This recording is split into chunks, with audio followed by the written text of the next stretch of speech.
একটা record margin তৈরি করলেন অভিষেক বন্দ্যোপাধ্যায়। আমি কাল একটা প্রতিবেদন করেছিলাম, আমি বলেছিলাম যে গণনার আগে যে হয়তো অভিষেক বন্দ্যোপাধ্যায় জিতে যাবেন, কিন্তু তিনি যেভাবে জিতেছেন সেই জেতাটা কি একজন হেভিওয়েট প্রার্থী হিসাবে, অভিষেক বন্দ্যোপাধ্যায় একজন হেভিওয়েট প্রার্থী হিসাবে এটা কি তাকে কাম্য দেয়, শোভা দেয়? আমার প্রশ্ন আজকের প্রতিবেদন থেকে, আমরা কালকেও প্রশ্ন রেখেছিলাম যে আমরা দেখেছিলাম যে সেখানকার বিজেপি প্রার্থী অভিজিৎ দাস তিনি একজন বিজেপির সিম্বলে লড়াই করছেন, তিনিও একজন গণতান্ত্রিক নিয়ম মেনে তিনি একজন প্রার্থী হয়েছেন এবং তিনি লড়াই করছেন। অভিষেক বন্দ্যোপাধ্যায়ের কাছে ক্ষমতা থাকতে পারে, অভিষেক বন্দ্যোপাধ্যায়ের কাছে লোকবল পাওয়ার থাকতে পারে, তা বলে সেটাকে দিয়ে তিনি একজন আরেকজন রাজনৈতিক দলের প্রার্থী তাকে তার পাওয়ারকে সর্বোচ্চ পাওয়ার ক্ষমতাকে প্রয়োগ করে তাকে বিভিন্নভাবে আটকানোর চেষ্টা হবে। কেন গণতান্ত্রিক পদ্ধতিতে ভোট হবে না, করানো যাবে না? আপনি পেয়েছেন 7 লক্ষের ওপরে ভোট, আপনি বাহবা পাচ্ছেন, আপনি মানুষের কাছে অনেক বেশি গ্রহণযোগ্যতা তৈরি করতে পেরেছেন, কিন্তু আপনি আপনার মনকে জিজ্ঞেস করলে কি বুঝতে পারবেন এটা কি ঠিক? কারণ আমি এই প্রতিবেদন আপনাকে দেখাচ্ছি, কারণ আমাদের কাছে একটি ভিডিও এসেছিল, একটি ছবি এসেছিল, যেটা আমরা দেখিয়েছিলাম আগামী দিনে, যে সেই ছবিটা যদি আপনিও দেখেন আপনিও বুঝতে পারবেন যে আমি কেন এই কথা বলছি। কারণ এই কথা বলার পেছনে একটাই কারণ, যে একজন হেভিওয়েট প্রার্থী অভিষেক বন্দ্যোপাধ্যায় তিনি জানেন যে তিনি জনকল্যাণমূলক কাজ করেছেন, তিনি দুবারের এমপি হয়েছেন, তো তিনি জানেন যে মানুষ তার সাথে আছে। তাহলে বিরোধীদের আটকানোর যে প্রচেষ্টা, যে বারবার তাকে আটকে নিজের ভোট ব্যাংক বাড়ানোর একটা প্রচেষ্টা, এই ব্যাপারটাই আজকে আমাদের প্রতিবেদনের মেন লক্ষ্য। আপনি দেখুন, আমি সেই ছবিটা দেখাতে বলবো, আমাদের পিসিআর টিমকে অনুরোধ করব যে ইভিএম মেশিনে 1 নম্বর বাটনে ছিলেন অভিজিৎ দাস, সেই 1 নম্বর বাটনকে সাদা টেপ দিয়ে বন্ধ করে দেওয়া হয়েছে যাতে 1 নম্বর বাটনকে কেউ টাচ না করতে পারে। আপনি দেখছেন সেই 1 নম্বর বাটনটা আপনাদেরকে দেখাচ্ছি। এটা হচ্ছে একটি ইভিএম মেশিন, যেটা ডায়মন্ড হাওড়ায় এই ইভিএম মেশিনে ভোট গ্রহণ হয়েছিল। এরকম একাধিক ডায়মন্ড হাওড়ার কেন্দ্রে যেখানে ইভিএম মেশিনে ভোট গ্রহণ হয়েছে, কিন্তু একই চিত্র উঠে আসছে। এটা কি গণতন্ত্র? এটা কি গণতন্ত্র হরণ নয়? আজকে দেশে বিজেপির সিট সংখ্যা হয়তো কমেছে, তিনি হয়তো বিজেপির সিট সংখ্যা কমেছে, দেশে কমতেই পারে, গণতান্ত্রিক মানুষ তার গণতন্ত্র অধিকার প্রয়োগ করেছে, সেই গণতন্ত্র অধিকারে কেউ জিতবে কেউ হারবে, এটা স্বাভাবিক।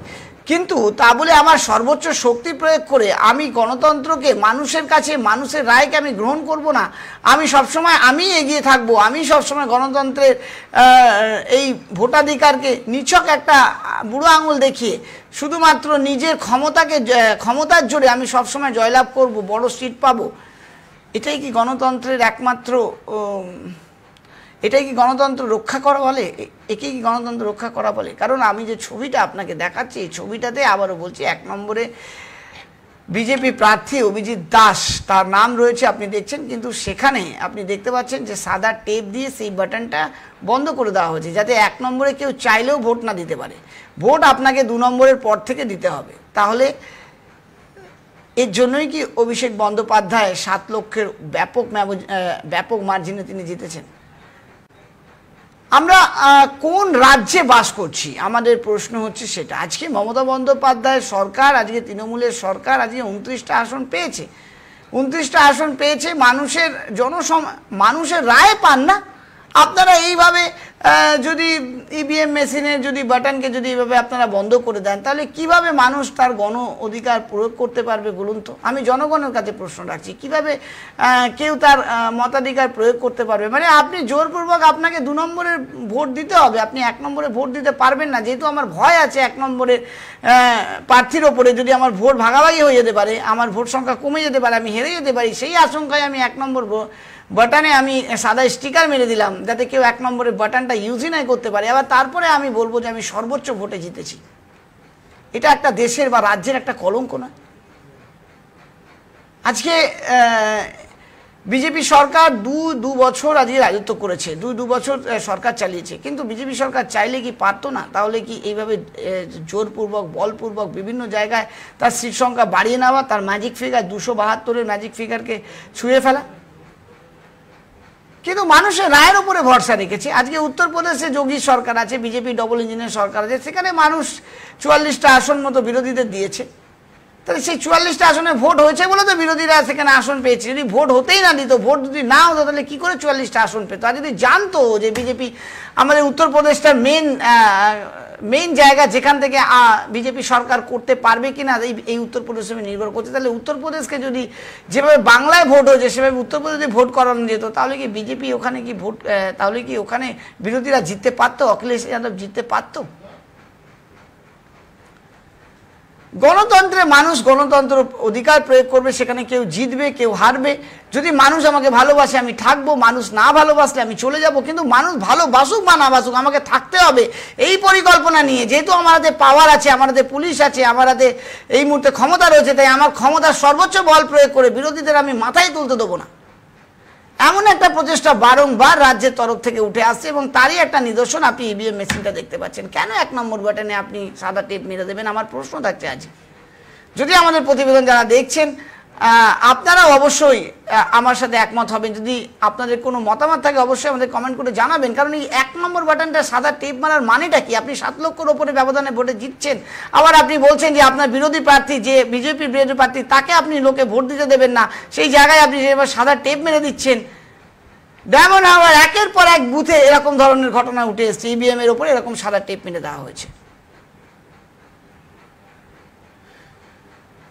আজকে আমাদের প্রতিবেদন করতে আমরা বাধ্য হলাম, কারণ আজকে ভোটের শেষে যে রেজাল্ট আমরা দেখলাম বাংলা থেকে, যে 29টা আসন তৃণমূল পেয়েছে। মানুষের ভোটে পান আপনি 29টা আসন। বিভিন্ন জায়গায় আপনি বিরোধীদের পোস্টার লাগাতে দিচ্ছেন না, বিভিন্ন জায়গায় আজকে বিরোধীদেরকে আপনি প্রচার করতে দিচ্ছেন না, বিভিন্ন জায়গায় আজকে ভোট দিতে যাচ্ছে যারা ভোটাররা, তাদেরকে আটকানো হচ্ছে। বিভিন্ন জায়গায় আমরা দেখেছি পেছন দিক থেকে আপনারা যদি যারা বিজেপি কর্মী রয়েছে তাদেরকে বিভিন্নভাবে ভয় দেখানো হচ্ছে, বিজেপি এজেন্টকে ভয় দেখানো হচ্ছে, বুথে বসতে দেওয়া হচ্ছে না, সমীক্ষায় বসতে দেওয়া হচ্ছে না, আপনাদের পুলিশ দিয়ে আপনারা ভোট করাচ্ছেন, আপনাদের কর্মী দিয়ে আপনারা ভোট করাচ্ছেন না, তারপরে বলছেন আমি 7 লক্ষ ভোটের ব্যবধানে জিতে গেছি। মানুষের ভরসা রয়েছে মামাটি মানুষের সরকারের উপরে। এদিকে বলছেন আপনারা কেন্দ্রীয় বাহিনী দিয়ে ভোট করাচ্ছেন, 7 দফায় ভোট করাচ্ছেন। আমার মনে হয় যে কেন্দ্রীয় বাহিনী কেন, যত কেন্দ্রীয় বাহিনী এসেছে তার ডবল কেন্দ্রীয় বাহিনী দিয়ে যদি ভোট, আর 7 দফা কেন 14 দফায় যদি ভোট করা হয়, তার ফলেও রেজাল্ট এরকমই আসবে। কারণ গোড়াটা তো বুঝতে হবে, গোড়াটা কোথায়, গোড়াটা বুঝতে হবে। রাজ্যের মুখ্যমন্ত্রী মমতা বন্দ্যোপাধ্যায় তিনি বলছেন যে এখন আপনারা পুলিশদের উদ্দেশ্যে বলছেন, এখন নির্বাচন কমিশনের আন্ডারে আছেন, কিন্তু 10 দিন পরে তো আমার হাতে আসবে, আমি চিহ্নিত করেছি কারা কারা বদমাশি করেছে। আপনি বলুন তো, চাকরির ভয়ে কেউ কখনো আজকে নিরপেক্ষ তার চাকরি তিনি করতে পারবেন? আমরা একের পর এক প্রতিবেদন এই নিয়ে রেখেছি। আজকে কিভাবে অভিজিৎ দাসের এই ইভিএম এর ওপরে এই স্টিকারটা মেরে দিতে পারে? আজকে আমাদের কাছে সেই ভিডিও উঠে এসছে, আপনাদের কাছে আমরা সেটা দেখাচ্ছি। আমি এই প্রতিক্রিয়ায় আমরা অভিজিৎ দাসের সাথে কথা বলেছি। দেখুন তাদের কর্মীকে, বিজেপির কর্মীকে বুথে যেখানে বিজেপির কর্মীকে যেখানে সমীক্ষা হচ্ছে, বুথ সমীক্ষা হচ্ছে, সেখানে ঢুকতে দেওয়া হচ্ছে না। কিসের ভয়? আপনি তো টেপ মেরে দিয়েছিলেন, কেউ ভোট দিতে পারেনি, তারপরেও আপনি বলছেন যে আমাদের যেখানে সমীক্ষা হবে সেখানে কেউ ঢুকতে পারবে না। ভাবুন তো কি দুর্দশা চলছে এখানে এই রাজ্যে। আনন্দ আপনারা মানান, খুশি আপনারা মানান, মানুষের রায় আপনারা জিতেছেন। কি আদৌ কি মানুষের রায় জিতেছেন? প্রশ্ন উঠছে বারবার। আদৌ কি মানুষের রায়তে? আপনি দেখুন, আপনারা 29টা সিট পাওয়ার পরও যখন তমলুকের বিজেপি প্রার্থী এক্সাস্ট্রির অভিজিৎ গঙ্গোপাধ্যায় তিনি যখন জিতলেন, তখন মমতা বন্দ্যোপাধ্যায় 60,000-এর উপরে ভোটে লিড করে জিতছেন। মমতা বন্দ্যোপাধ্যায় চট করে বলে দিচ্ছেন যে সেখানে নাকি জোর করে ভোট করানো হয়েছে। বাকিগুলো কি খুব সদ্ভাবে ভোট করানো হয়েছিল? আপনাদের উপরে জোর কে করতে পারে? প্রশ্ন তো এখানে উঠতেই পারে, আপনাদের উপরে জোর কে করতে পারে? কারণ আপনাদের যে ক্ষমতা, যে মুহূর্তে আপনাদের যে শাসক দলের ক্ষমতা, সেই ক্ষমতার উপরে তো এই রাজ্যে কারোর ক্ষমতা নেই। তাহলে আপনাদের উপরে কে জোর করতে পারে? এমন কার সাহস আছে যে জোর করে আপনাদের কাছে ভোট করাবে? আপনারা যখনই জিততে পারছেন না, সেই জায়গায় বলছেন যে জোর করে ভোট করা হয়েছে, লোডশেডিং করে ভোট করানো হয়েছে, ইভিএম মেশিনে গন্ডগোল করে ভোট করানো হয়েছে। ইভিএম মেশিনে গন্ডগোল নিয়ে এতদিন প্রশ্ন হচ্ছিল, এখন কি বলবেন? এখন কেন বলছেন না যে ইভিএম মেশিনের গন্ডগোলের জন্য ইন্ডিয়া জোট 232টা আসন পেয়ে গেছে? ইভিএম মেশিনের গন্ডগোলের জন্য 294খানা সিটে কি আটকে গেছে ইন্ডিয়া? এখনো বলুন। আজকে ভালো ফল হলে সবাই এক কথা বলতেন ইভিএম মেশিনকে গন্ডগোল করে আজকে বিজেপি ভোট করিয়ে নিয়েছে। এটাই কি কালচার? গণতন্ত্রের দেশে মানুষ গণাধিকার প্রয়োগ করবে, সেখানে মানুষ যাকে নির্বাচিত করবে সে সরকারে আসবে, যাকে নির্বাচিত করবে না সে চুপচাপ সরে যাবে। আপনাদের সরে যেতে প্রচুর ভয়, কারণ আমরা কি করে সরবো, গদি কিভাবে ছাড়বো, গদির লোভ ছাড়তে পারছেন না।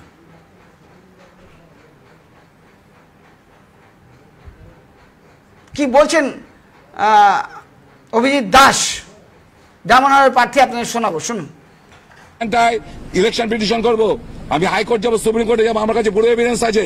কি করে জেনারেল অবজারভার, যে জেনারেল অবজারভার আমি টাওয়ার লোকেশন চাইবো, তার আইপিডিআর চেক করতে বলবো সেন্ট্রাল ইলেকশন কমিশনকে, ওরা এই ভোটের এই 3 দিন কোথায় ছিল, কেন আমাদের ফোন হয়নি? আমি একটা ন্যাশনাল পার্টি, তার আমি প্রার্থী, আমার ফোন পর্যন্ত ওরা ধরেনি, প্রত্যেকটা ডিটেলস আছে। ওই ওর কি বেস্ট ইন্টারেস্টে অভিষেক ব্যানার্জির হয়ে কাজ করলো যে একটা আমাদের এখানকার রিপোর্ট দিল না? এত সবার সমস্ত মিডিয়া সব থেকে অভিযোগ করেছে যে এখানে এরকম ছাপা হয়েছে। এটা একটা প্রতিবাদ চাই এবং তার জন্য আমি হাইকোর্ট যাবো, সুপ্রিম কোর্ট যাবো। অভিষেক ব্যানার্জি শুনুন, অভিষেক ব্যানার্জি যা ক্রিমিনাল অ্যাক্টিভিটিস এখানে করেছে এটা আমাদের পক্ষে ভালো নয়। ও এখানকার লোক নয়। ও কিছুদিন পরে আইনের এতে আমার কাছে যেটুকুনি খবর আছে ওকে যেতেই হবে শ্রীঘরে। কিন্তু আমাদের এখানকার যারা রয়েছে এই যে ভাই ভাই বিদ্বেষ, আগে এটা ছিল না, কে সিপিএম করতো, কে তৃণমূল করতো, কে কংগ্রেস করতো, সকলে একটা ভ্রাতৃত্ববোধ ছিল। কিন্তু আগে সমীর মিত্র ছিল এমপি, তৃণমূলের এমপি, কেউ কোনোদিন বলতে পারবে না যে সমীর মিত্র এরকম ক্রিমিনাল অ্যাক্টিভিটিস করেছে। তো অভিষেক ব্যানার্জির জন্য ক্রিমিনাল অ্যাক্টিভিটিস বললে এটা আমাদের সমাজের পক্ষে ভালো নয়। এইটা আমি তুলনা করবো না। আমি অভিজিৎ দাস ভাবে, আমি ডায়মন্ডের ছেলে, আমি অভিষেকের মতো বহিরাগত নয়। আজকে অভিষেক নিজে দাঁড়িয়ে নিজের ভোট দিতে পারে না, আর আমি প্রতিবার আমার ভোটটা আমি দিই। এই অভিষেক ব্যানার্জির এই ক্রিমিনালাইজেশনের জন্য ফলতা থেকে আমাকে আটকে রাখা হয়েছিল। কিউআর টিম পর্যন্ত করে কাজ করেনি, 4 ঘন্টা আটকে রেখেছে, আপনারা দেখেছেন। 1.5 ঘন্টা প্রথমবারে, দ্বিতীয়বারে আড়াই ঘন্টা। এখানকার ডিএম যিনি হচ্ছেন ডিস্ট্রিক্ট ইলেকশন অফিসার, এখানকার আরো রিটার্নিং অফিসার, এখানকার জেনারেল অবজারভার, এখানে পুলিশ অবজারভার, এরা টোটালি অভিষেক ব্যানার্জির হয়ে কাজ করছে পুরো সিস্টেমটা। আর মাথায় রাখবেন ডিএম এবং এই যে মেশিনারি, এরাই পঞ্চায়েত ভোটের করেছিল। একমাত্র ডায়মন্ডে এখানে কোনো পঞ্চায়েত ভোট হতে দেয় না। এই যে এত এরা ভীরু, এত কাপুরুষ, যে এত ছাপ্পা মারা বড়, এরা কাউন্টিং হল থেকে রাখে না। আজকে 4 লক্ষ ভোটে জিতবো বলেছিল, আমি বলে দিচ্ছি এই পুরো রাউন্ড এ হোক, ও 10 লক্ষ ভোটে জিতবে। এই হচ্ছে অভিষেক ব্যানার্জি। আর আমিও ববি বলে গেলাম, ও নিজেকে সেনকে বলছিল না টিভিতে, ও হচ্ছে কি বাঘের বাচ্চা, হ্যাঁ, রয়্যাল বেঙ্গল টাইগার। বাঘ কোনোদিন এরকম হয় না। আমি কিছুদিন আগে, আমি রেলওয়ে বোর্ডের মেম্বার ছিলাম, কিছুদিন আগে ন্যাশনাল করবেটে এতে গিয়েছিলাম আর কি, অভয়ারণ্যে। তা সেখানে আমি গিয়ে দেখেছিলাম কিছু দূরে একটা বাঘ লুটোপুটি খাচ্ছে। আমি তো ভয় পেয়ে গেছি। আমি বন রক্ষীকে বলে, আর ওখানে লুটোপুটি খাচ্ছে, তো সে স্যার কিচ্ছু করবে না, ওর পেট ভর্তি। তা বাঘের পেট ভর্তি হলে সে কোনোদিন আর কিছু টাচ করে না। আর অভিষেক ব্যানার্জি পেট ভর্তি হয় না, কয়লার টাকা, গরুর টাকা, তারপরে নেই ও আমাদের এখানকার পঞ্চায়েত ভোট করতে দেয় না। ডায়মন্ডের কিছু ক্রিমিনাল, আমাদের ডায়মন্ড ছিল সব থেকে শান্তি। আজকে জাহাঙ্গীর, এই সামিম, যাদেরকে আপনার মিডিয়ারা ক্রিমিনাল বলেন, এরা খারাপ ছেলে ছিল না, এদের আমি দোষ দেবো না। মেইন কারণ রিজন হচ্ছে অভিষেক ব্যানার্জি। অভিষেক ব্যানার্জি ডায়মন্ডের কোনো চাকরি দেয়নি ওর আমলে। এই জোকা থেকে আরম্ভ করে যে ইন্সপেক্টর বন্ধ, জার্মান ফ্যাক্টরি বন্ধ, ল্যান্ডিস গিয়ার বন্ধ, সিমেন্টস বন্ধ, ওয়ার্ডি ল্যামিনেটস বন্ধ, উত্তম ল্যামিনেটস বন্ধ, সেন্ট্রাল জুট মিল বন্ধ, একটা নতুন ফ্যাক্টরি হয়নি। 44 থেকে 45,000 শ্রমিক এখানে বেকার হয়ে রয়েছে, কিচ্ছু ডেভেলপমেন্ট করেনি। ও একটা ভাইরাস। আমি দায়িত্ব নিয়ে বলছি। 7 লক্ষের ব্যবধানে অভিষেক বন্দ্যোপাধ্যায়, ডায়মন্ড হাবড়ার তৃণমূল প্রার্থী এবং তৃণমূলের সাধারণ সম্পাদক, তিনি জয়লাভ করেছেন। কিন্তু কিভাবে জয়লাভ করেছেন তার একটা সমীকরণ আপনাদের কাছে আমরা তুলে ধরার চেষ্টা করছি। আমরা সেই ইভিএম মেশিনটা দেখাচ্ছি, যে ইভিএম মেশিনে অভিজিৎ দাস এবং অভিষেক বন্দ্যোপাধ্যায় ছবি রয়েছে। সেই ইভিএম মেশিন, ডায়মন্ড হাবড়ার যে ইভিএম মেশিন, যে ইভিএম মেশিনে ভোট গ্রহণ হয়েছে, সেই ইভিএম মেশিনের এই অবস্থা। এটা আমি বলছি না, এটা ডায়মন্ড হাবড়ার ইভিএম মেশিন বলছে। আর তার নমুনা, তার ছবি আপনাদেরকে দেখাচ্ছি। যদি এই ছবি সত্য হয়ে থাকে, তাই ছবি আপনাদেরকে আমি দেখাচ্ছি। ছবি সত্যটা 24 টিভি যাচাই করে। দেখুন, সারা দেশে এনডিএ ফল ভালো করেনি। 294টা আসনে আটকে গেছে এনডিএ। এবং যদি দেখি আমি, একা বিজেপি 241টা আসন পেয়েছে। এক্সিট পোলের যে সমীক্ষা ছিল, সেই এক্সিট পোলের সমীক্ষা ভুল প্রমাণ করে আজকে তার রেজাল্ট আউট করেছে। হতেই পারে, গণতন্ত্রে মানুষ, সেখানে মানুষ তার ভোটাধিকার প্রয়োগ করেছে। কিন্তু ভোট করিয়ে নেওয়া আমার খাতায় বেশি সংখ্যক ভোটকে রাখা, আমার বেশি প্রার্থীকে জেতানো, এই মানসিকতা যদি থাকে তাহলে সেখানে ভোট না করানোই উচিত। আমার মনে হয় এই গণতন্ত্রে ভোট না করানোই উচিত। আর আজকে ভোট গণনা শেষ হওয়ার চলাকালীন সন্ধেবেলা মমতা বন্দ্যোপাধ্যায় কি বললেন, আগে ওনার ভয় হয়ে গেল যে এখন সংখ্যাগরিষ্ঠ সরকার তৈরি করেনি, এখন যা করবে এখন সবাইকে নিয়ে কাজ করতে হবে, অতএব ইডি সিবিআই দিয়ে এখন আর ভয় দেখানো যাবে না রাজ্যে। মানে সবচেয়ে ভয় ছিল মমতা বন্দ্যোপাধ্যায় যে আজকে রেজাল্টের পর যদি সংখ্যাগরিষ্ঠতা পায় বিজেপি তাহলে ইডি সিবিআই দিয়ে আবার যে বলেছিলেন মোদিজি 4 তারিখের পর তদন্ত আরও বেশি কার্যকর হবে, তার একটা ভয় মমতা বন্দ্যোপাধ্যায়ের মধ্যে কার্যকর হচ্ছিল। কারণ যেভাবে একের পর এক মন্ত্রী রাজ্যে জেলে রয়েছেন, তারপরে যদি আবার যদি কর্মকাণ্ড যদি পর্যবেক্ষণ করা হয় আরও বেরোবে, তার ফলে এই তৃণমূল দলটা ভাঙতে ভাঙতে একটা সময় গিয়ে শেষ হয়ে যাবে, এমনটা আশঙ্কা করছিলেন তৃণমূলের সুপ্রিমো মমতা বন্দ্যোপাধ্যায়। তাই তিনি এত ভাইলেন্স হয়ে পড়েছিলেন এবং সংবাদ মাধ্যমকেও আক্রমণ করে বসলেন। আজকে যে পরিস্থিতি, রাজ্যে যে পরিস্থিতি হলো, সেই পরিস্থিতির নিরিখে যদি আমরা বিচার করি তাহলে মানুষ যাকে চাইছিল ভোট দিতে, আদৌ কি মানুষ তাকে ভোট দিতে পেরেছে? সত্যি কি ভোট গ্রহণ হয়েছে? কেন্দ্রীয় বাহিনী থাকার ফলে সত্যি কি ভোট গ্রহণ সম্ভব হয়েছে? আজকে একের পর এক আসন আপনাদের দখলে চলে গেছে, আর যখন একটা দুটো আসন যখন বিরোধীদের যাচ্ছে সেখানেও আপনার প্রবলেম বলছেন যে সেখানে জোর করে ভোট করিয়ে নেওয়া হয়েছে।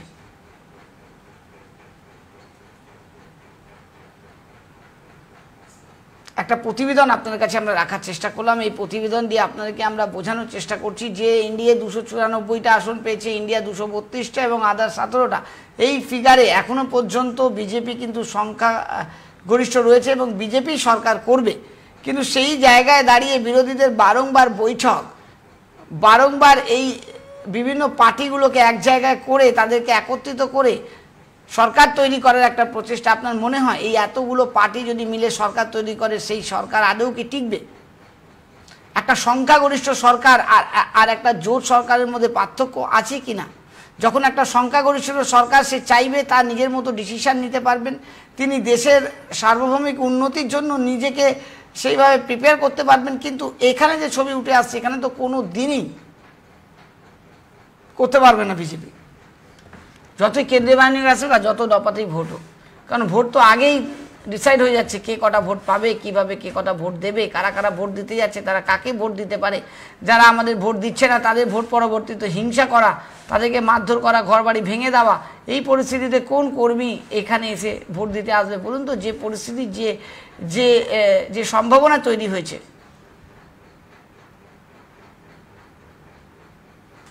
সেটা কি ঠিক?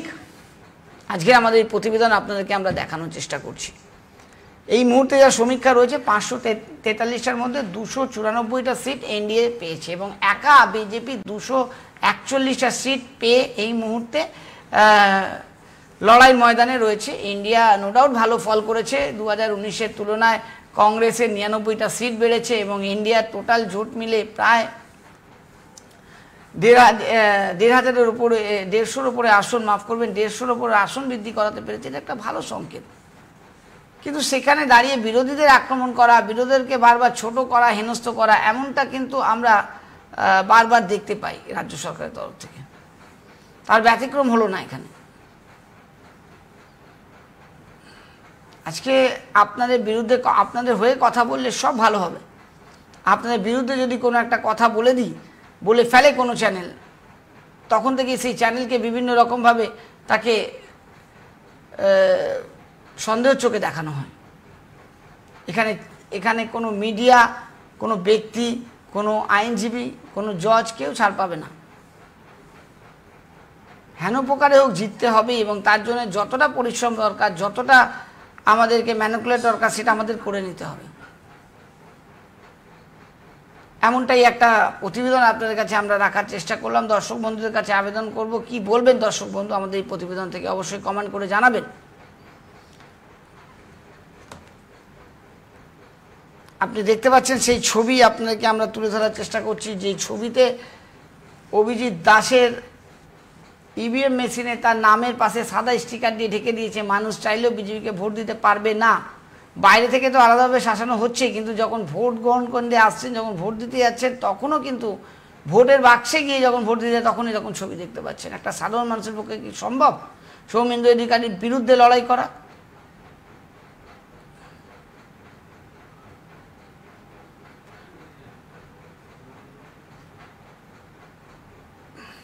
আজকে এনডিএ জোট 294টা আসন পেয়েছে। যদি ইন্ডিয়া জোট যদি তার সংখ্যাগরিষ্ঠ দেখাতে পারে, তাহলে নিশ্চয়ই আগামী দিনে প্রধানমন্ত্রীর দাবিদার হবে। কিন্তু প্রধানমন্ত্রীর দাবিদার হতে গিয়ে সাধারণ মানুষকে বলি চড়িয়ে, সাধারণ মানুষকে ঘরবাড়ি লুট করে রাজনীতি করা, এটা বন্ধ হোক। আমার মনে হয় এটা বন্ধ হওয়া দরকার। কারণ আপনারা ব্যাক এন্ডে যে কাজগুলো করছেন সেগুলো কেউ দেখতে পাচ্ছে না। সেগুলো দেখানোর জন্য মাধ্যম আমরাই একটা, সেই মাধ্যমকে বারবার আটকানোর চেষ্টা হয়, বারবার তাদেরকে ভয় দেখানোর চেষ্টা হচ্ছে, তাদেরকে বিভিন্ন মিডিয়ার আখ্যা দিয়ে তাদেরকে মুখ বন্ধ করে দেওয়ার চেষ্টা হচ্ছে। আমাদের সাথে সেই একই জিনিস হয়েছে। তাই আমরা এই প্রতিবেদন রাখতে চাইছি আপনাদের কাছে আজকে, যে আপনি 7 লক্ষর ভোটে জিতেছেন, মানুষের কাছে মানুষ আপনাদের জন্য আজকে সবুজ আবির খেলছে। কিন্তু সত্যিই কি 7 লক্ষ মানুষের রায়ে জিতেছেন? এইটাই কি আমাদের কাছে প্রশ্ন। জিজ্ঞেস করুন নিজেকে যে এইভাবে ইভিএম মেশিনে স্টিকার মেরে 7 লক্ষ ভোটে জিতে আপনারা কি গণতন্ত্র তৈরি করলেন? প্রশ্ন থাকলো আমাদের প্রতিবেদন থেকে। যারা আমাদের অনুষ্ঠান দেখছেন তারা অবশ্যই কমেন্ট করে জানাবেন যে আমার এই প্রতিবেদনে কতটা ঠিক, কতটা ভুল। যদি কোনো ভুল থাকে সেটাও জানাবেন। আমাদের যে বলার বক্তব্যের দরকার আমরা সেটা বললাম।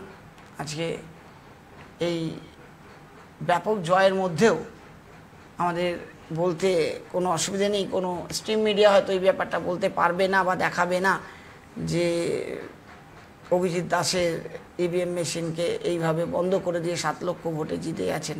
7 লক্ষর বেশি ভোটের ব্যবধানে অভিষেক বন্দ্যোপাধ্যায় জিতেছেন। শুনুন, ফার্স্ট হওয়াটা তো সবাই ফার্স্ট হতে চায়। পড়াশোনা করে কেউ ফার্স্ট হয়, কেউ হুবহু বই দেখে টুকে ফার্স্ট হওয়ার চেষ্টা করে। আর যেখানে গার্ড বাড়ির লোক দেয়, যে পরীক্ষা দিচ্ছে তার বাড়ির লোক যদি গার্ড দেয়, তাহলে সেখানে সেই স্টুডেন্ট তো ফার্স্ট হবেই, জিতবেই। এমনটাই ঘটেছে এই 2024 লোকসভা কেন্দ্রে। খুবই দুঃখের বিষয় যে যেখানে আজকে একটা সংখ্যাগরিষ্ঠ সরকার আপনারা চালাচ্ছেন, সেখানে আপনাদের এই রকম ধরনের কার্যকলাপ করতে হচ্ছে এবং বিরোধীদের দোষ দিতে হচ্ছে যে তারা নাকি এখানে মানুষকে ভুল বোঝাচ্ছে।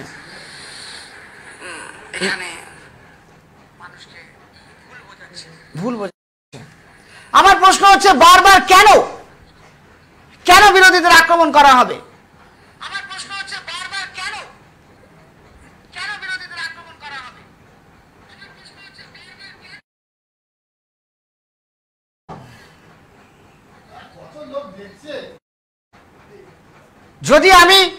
যদি আমি আজকে আমাদের এই প্রতিবেদন যদি আপনাদের কোনো রকম মনে হয় যে আমি কোনো ভুল কথা বলছি, অবশ্যই জানান আমাদেরকে।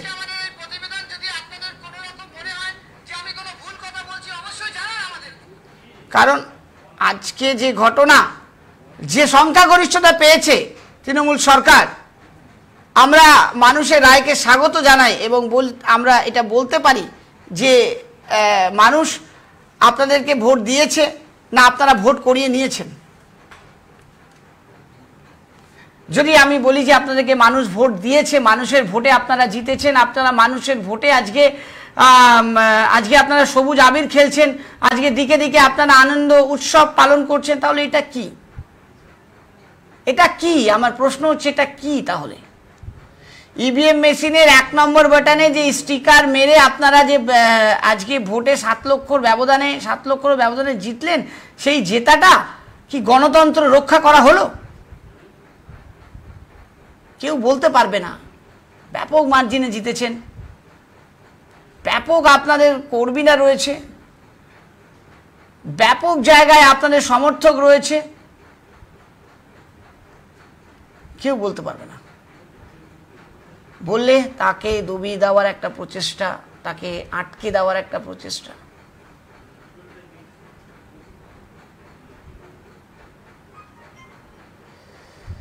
আজকে যদি আপনাদের ব্যাপারে যদি কেউ বলতে চায়, বলার চেষ্টা করে, তাকে বিভিন্ন রকমভাবে আপনারা কেস দিয়ে বিভিন্নভাবে তাকে হেনস্থা করে তার কণ্ঠস্বর বন্ধ করে দেবেন।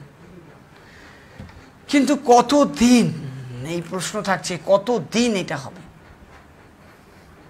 আজকে বিরোধী তার প্রচার করছে, আপনারাও বিরোধীদের হয়ে তার ইস্যুগুলোকে তুলে ধরছেন, কিন্তু বিরোধীরা যখন আপনাদের ইস্যু তুলে ধরছে তখন আপনারা বিভিন্নভাবে কটাক্ষ করে, তাকে কেস দিয়ে, বিভিন্নভাবে তাদের কর্মীদের হেনস্থা করে, তাদের বাড়িতে গিয়ে তাদেরকে টর্চার করে হেনস্থা করা হচ্ছে।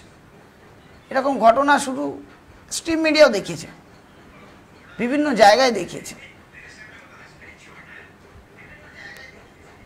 আজকে আপনি 7 লক্ষ ভোটে জিতলেন। আমাদের এই প্রতিবেদনের মাধ্যমে আমরা এটাই বলতে চাই যে গণতন্ত্রকে রেখে কি 7 লক্ষ ভোটে জিতলেন? যারা জিতেছেন বিরোধীরা, তাদেরকে কটাক্ষ করছেন। তমলুক সিটে এক্স জার্সির অভিজিৎ গঙ্গোপাধ্যায়কে মমতা বন্দ্যোপাধ্যায় কটাক্ষ করলেন যে পুনরায় ভোট যদি পুনঃগণনা করা হয় তাহলে তিনি এখানে হেরে গেছেন। তাহলে আমি বলতে চাই যে আপনারা যে যে সিটগুলো জিতেছেন সেগুলো পুনঃগণনা করা হোক। তৃণমূল কি জিতবে আবার সেখানে?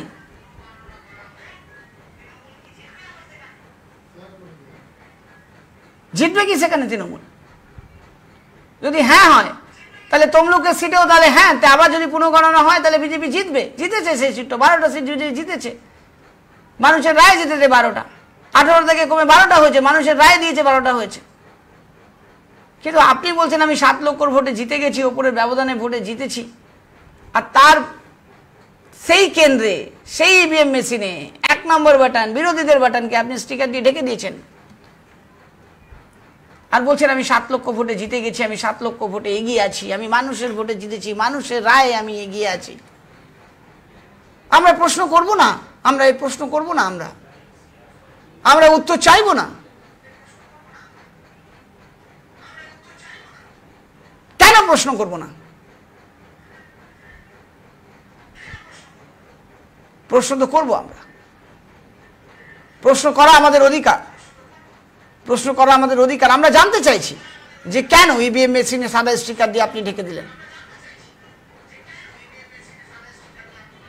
যদি সাদা স্টিকার দিয়ে আপনি ইভিএম মেশিনে ঢেকে দিলেন তাহলে ভোট গণনা দরকারই ছিল না। ভোট ডায়মন্ড হারবার কেন্দ্রে কোনো ভোট হওয়া দরকার ছিল না। ভোট করালেন, নিছক একটা তামাশা হলো, সেই তামাশার মধ্যে 7 লক্ষ ভোটে জিতলেন। মানুষ সবুজ আবির খেলছে, বিভিন্ন জায়গায় সবুজ লাইট লাগিয়েছেন, একটা জয় জয়কার হচ্ছে, নিজের একটা প্রতিচ্ছবি তৈরি করছেন। কিন্তু ব্যাকএন্ডে কি ছবি দেখছি আমরা? মানুষের ভোটে মানুষের রায়কে স্বীকার করুন। গণতন্ত্রের দেশে কখনো জিতবে, কখনো হারবে। আমাকে একবার মানুষ জিতিয়ে দিয়েছে বলে আজীবন আমাকে জিততেই হবে, থাকতেই হবে, এটা তো কোনো যুক্তি হয় না। সত্যিই কি এটা যুক্তি হয়? বলুন না, আপনারা বলুন না। আমরা জানতে চাইছি, আমরা প্রতিবেদন করছি, বলুন না সত্যি কি কোনো যুক্তি হয়? সত্যি কি কোনো যুক্তি আছে এখানে?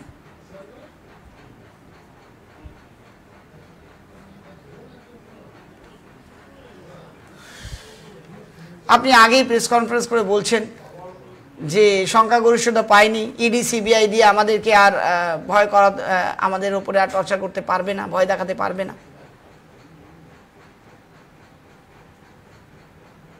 কোর্টের অর্ডারে ইডি সিবিআই হচ্ছে।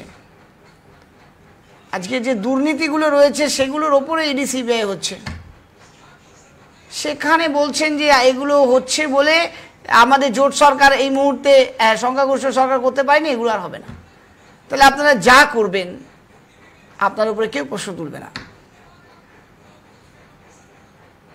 একটা সরকার যদি প্রশ্ন তুলে, যদি তাকে যদি আপনারা এইভাবে হেনস্থা করেন, একটা সাধারণ মানুষ প্রশ্ন তুলে তার কি অবস্থা হতে পারে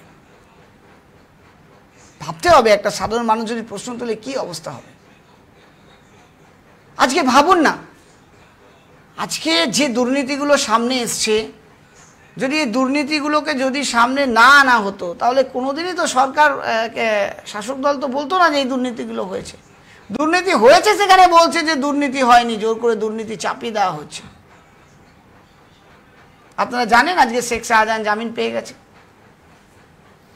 ভোটে ফল আসা না আসার সময় থেকেই শেখ শাহজাহান জামিন পেয়ে গেছে।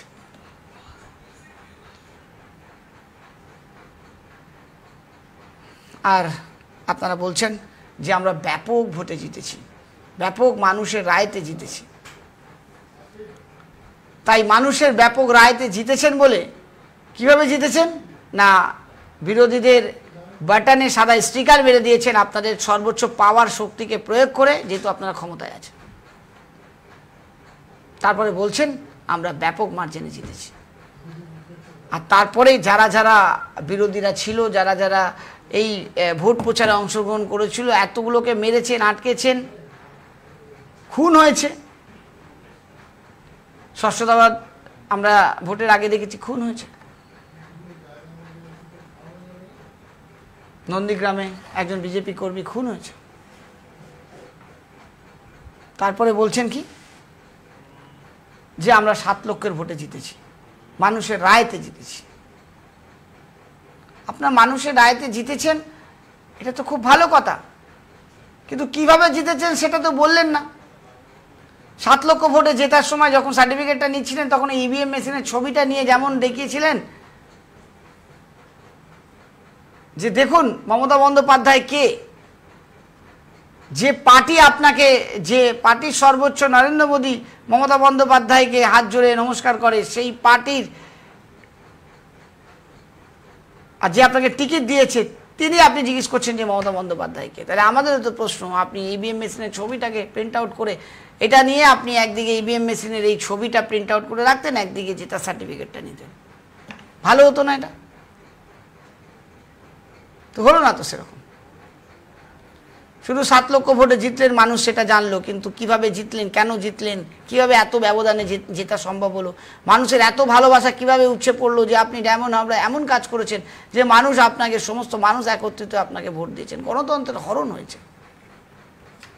বিরোধীদের মাথা তুলে দাঁড়াতে দেওয়া হয়নি। বিরোধীর এজেন্টরা এখনো মার খাচ্ছে, খবর আসছে আমাদের কাছে। বাড়ি দিয়ে তুলে তুলে নিয়ে গিয়ে মারা হচ্ছে, বিভিন্ন কেস দেওয়া হচ্ছে। তবে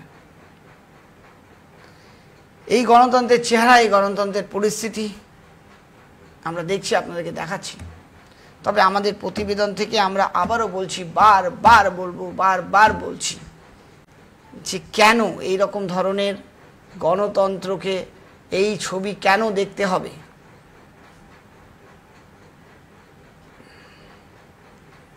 প্রশ্ন থাকছে আপনাদের কাছে আমার।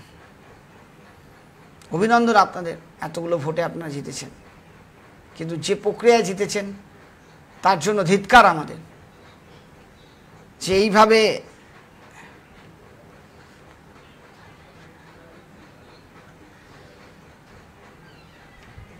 আমরা ধিক্কার জানাই এবং আমরা বলতে চাই যে এই ছবির পুনরাবৃত্তি যদি হতে থাকে তাহলে আগামী দিনে ভোটে লড়াইয়ের জন্য বিরোধীরা আর আসবে না। বিরোধীরা আর ভোটে লড়াইয়ের জন্য আসবে না, এমনি আপনারা সার্টিফিকেট পেয়ে যাবেন। 42টা আসনে হোক বা বিধানসভার আসনে হোক,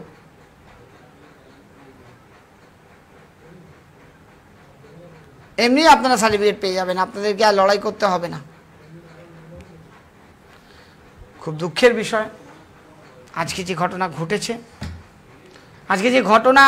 ঘটেছে, তার জন্য মানুষের রায়ে আপনারা জিতেছেন, কিন্তু তার সাথে সাথে আমার মনে হয় এই ছবিটাও মানুষকে দেখানো উচিত ছিল, যেটা অসম্পূর্ণ ছিল। আমরা এই প্রতিবেদনের মাধ্যমে আপনাদের দেখিয়ে দিলাম। যারা যে কজন মানুষ আমাদেরকে দেখছেন, যে কজন মানুষ আমাদেরকে দেখবেন, তারা অবশ্যই এই কথাটা, আওয়াজটা তুলুন। যদি আমার কথায় কোনো ভুল থাকে সেটাও আমাকে জানান, লিখে জানান, কমেন্ট করুন আমাকে। গণতন্ত্রের আজকের এই উৎসবে, আজকের এই প্রতিবেদন আপনাদেরকে করতে আমরা বাধ্য হলাম। বিভিন্ন মিডিয়াতেও এই প্রতিবেদন, স্ট্রিম মিডিয়াতে হয়তো দেখানো হয়নি, কিন্তু বিভিন্ন সোশ্যাল মিডিয়ার মাধ্যমে এই প্রতিবেদন ভাইরাল হয়েছে।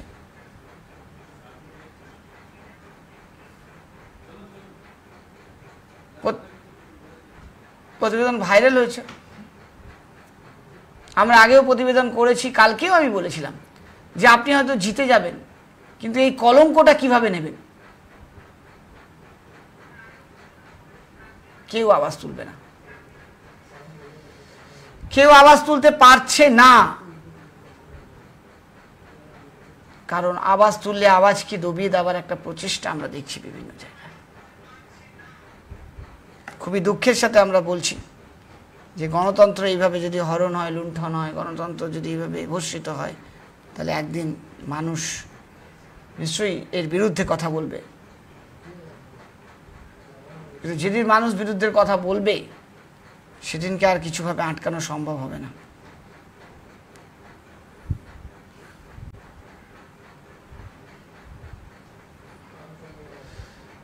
আমাদের এই প্রতিবেদন আপনাদের কাছে আমরা রাখলাম, আমরা আপনাকে বোঝানোর চেষ্টা করলাম যে এই মুহূর্তে 294টা আসন পেয়েছে ইন্ডিয়া জোট 232টা এবং আদার 17টা। যতই বিরোধীরা এক হোক, নরেন্দ্র মোদী তিনি ভাষণে বলেছেন যে সমস্ত শক্তি এক হয়েও কিন্তু এনডিএ জোটকে পরাজিত করতে পারেনি।